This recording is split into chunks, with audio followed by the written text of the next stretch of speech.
राधे राधे सभी को, जय श्री कृष्ण। तो आज मैं एक ऐसी कहानी बताने जा रही हूँ जिसे सुन के आप भी सोचने पे मजबूर हो जाएंगे कि आखिर हमें किसकी सेवा करनी चाहिए, कौन बड़ा है। तो चलिए शुरू करते हैं। एक संत थे, वे भिक्षा लेने के लिए गए तो उन्होंने देखा कि एक जगह कई वेश्याएं इकट्ठी हो रही थीं।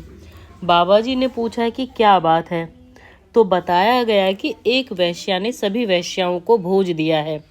हलवा, चना, चावल ये चीज़ें बनाई हैं। जो चावल बनाए थे उसका मांड एक जगह से बह रहा था। बाबा जी उससे हाथ धोने लगे। वेश्या ऊपर बैठी थी, उसने देखा तो बोली कि बाबा जी यह क्या कर रहे हो। बाबा जी बोले कि करना क्या है, हाथ धोता हूँ। वेश्या बोली, महाराज अन्न के पानी से हाथ धोओगे तो हाथ चिपकेंगे, पानी से हाथ धो लो। बाबा जी बोले, यह पानी नहीं है तो क्या है, बता, तेरे को दिखता नहीं है। वेश्या ने कहा कि बाबा जी यह पानी शुद्ध नहीं है, शुद्ध पानी से हाथ धुलते हैं। वेश्या पास में आ गई थी। बाबा जी बोले, तो फिर तू वेश्याओं को भोजन करा रही है, वे क्या ज़्यादा शुद्ध हैं? क्या वेश्या भोज करने से कल्याण हो जाएगा? वेश्या बोली, महाराज मैंने सुना था कि दान पुण्य करने से, भोजन कराने से बड़ा पुण्य होता है।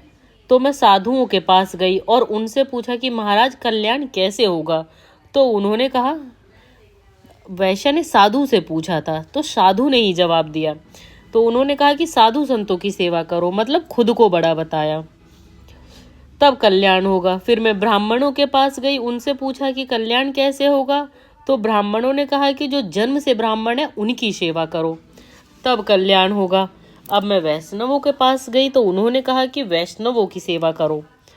शैवों के पास गई तो वे बोले कि शैवों की पूजा करो। इस प्रकार जहाँ जहाँ गई वहाँ वहाँ सबने अपनी ही महिमा गाई। तो यह देखकर मुझे युक्ति मिली, विद्या मिली कि हम वैश्याओं को ही क्यों ना भोजन कराएं, क्योंकि मैं वैश्या हूँ तो इसी से मेरा कल्याण हो जाएगा। ऐसे ही बताने वाले और ऐसे ही शिक्षा लेने वाले हल्ला मचा दिया कि गुरु बनाओ तब कल्याण होगा।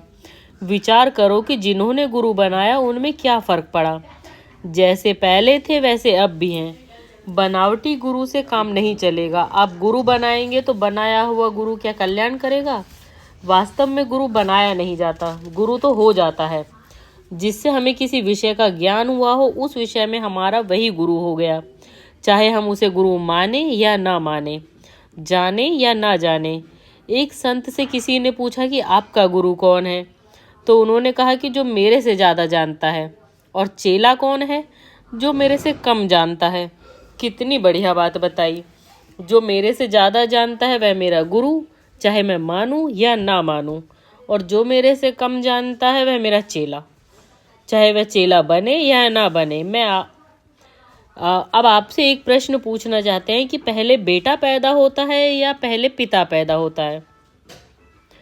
हाँ, तो उसका जवाब स्वामी जी देते हैं, नहीं, पहले बेटा पैदा होता है, पीछे पिता पैदा होते हैं। बेटा पैदा हुए बिना कोई भी पिता नहीं बन सकता।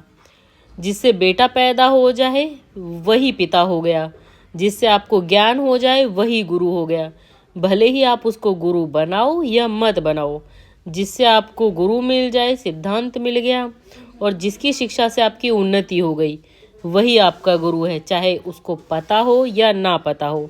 तो हमारे जीवन में हमें ऐसे बहुत से लोग मिलते हैं जो हमें बहुत कुछ सिखा के जाते हैं, तो वही हमारे गुरु होते हैं, जिससे आपको कुछ भी सीखने को मिल रहा है, चाहे छोटी चीज़ें चाहे बड़ी चीज़ें, वही गुरु होते हैं।